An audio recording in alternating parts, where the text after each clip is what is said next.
Cabai bukanlah sekedar bumbu. Ia adalah bahan pokok penentu rasa. Komoditas yang harganya ikut menentukan denyut ekonomi dapur kita. Meja makan terasa belum lengkap tanpanya. Tapi, untuk menghadirkan cabai ke meja kita, ada tantangan besar yang dihadapi petani. Ini bukan hanya masalah lokal, tapi gambaran pertanian di banyak tempat.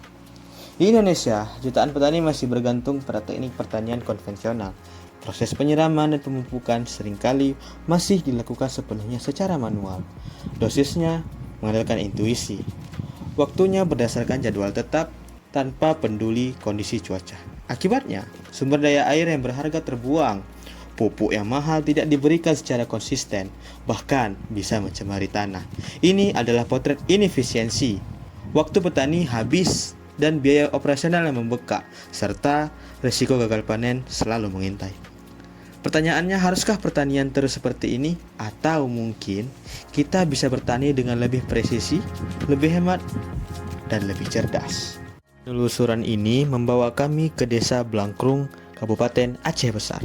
Disinilah, di salah satu kebun cabai lokal, kami mengidentifikasi adanya tantangan efisiensi dalam metode pertanian yang digunakan saat ini.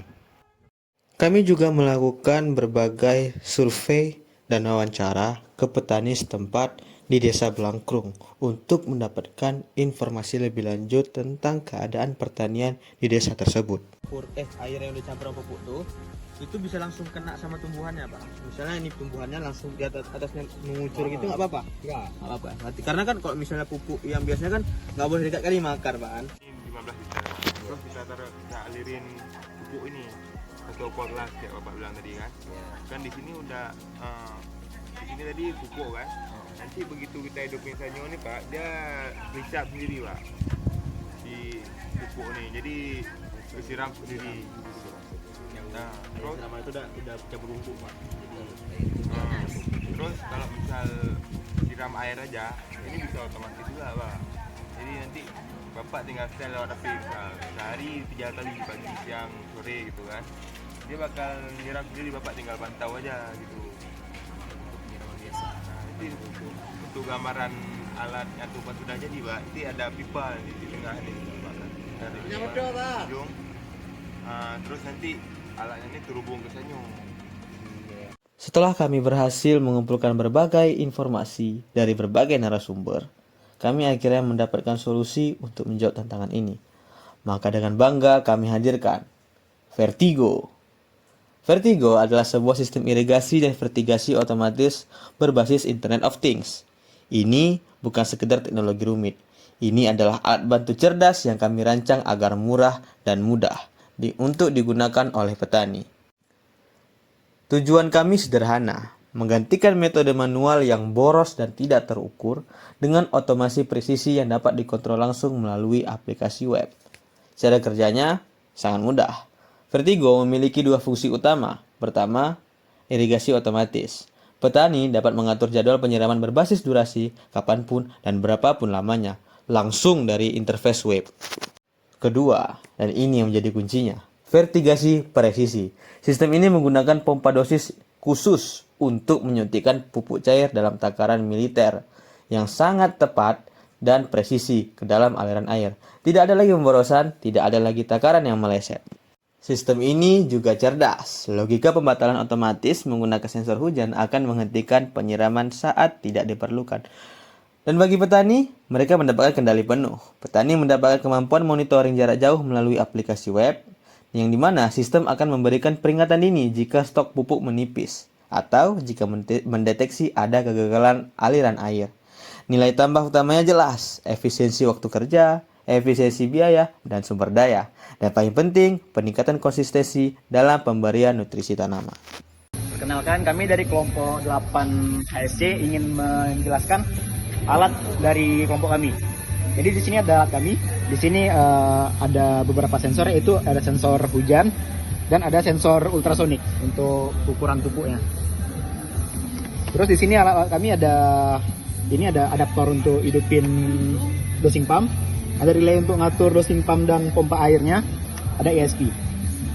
Terus di sini cara kerja alat kami itu yang pertama ada untuk vertigasi dan ada untuk penyiraman otomatis. Oh ya, satu lagi kurang tadi ada sensor flow meter. Nah, oke. Jadi di sini kita untuk alat ini ada dua mode, yaitu mode manual dan otomatis. Untuk manualnya kita bisa hidupin vertigasi doang atau untuk penyiraman. Mau yang mana dulu? Yang vertigasi dulu coba. Nah, kalau vertigasinya dinyalakan, untuk sanyonya dan untuk pemupukannya akan berjalan barengan gitu.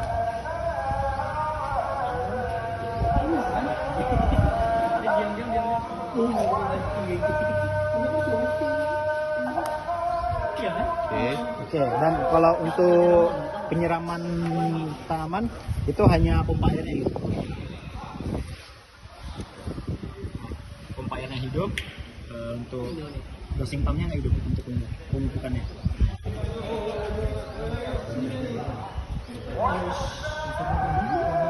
Sensor hujan. Oke, dan di sini untuk sensor hujannya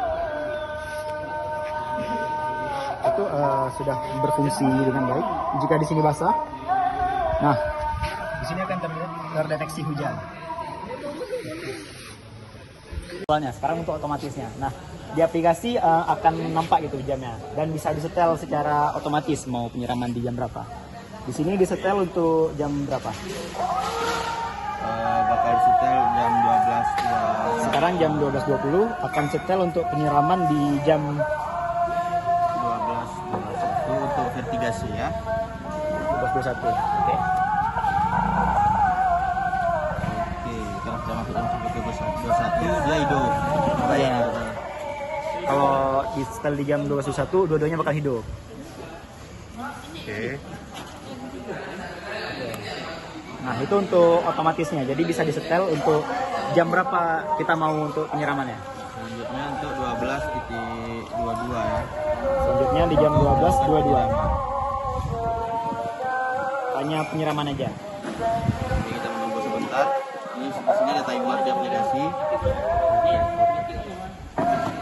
Oh ya, di sini kita memakai powerbank untuk daya ESP-nya. Oke, di sini akan hidup sebentar lagi di jam 12.22. Penyiraman saja. Ya, penyiraman aja. Nah, jadi hanya penyiraman aja yang hidup, dosing pumpnya tidak. Oke, start ya. Oke.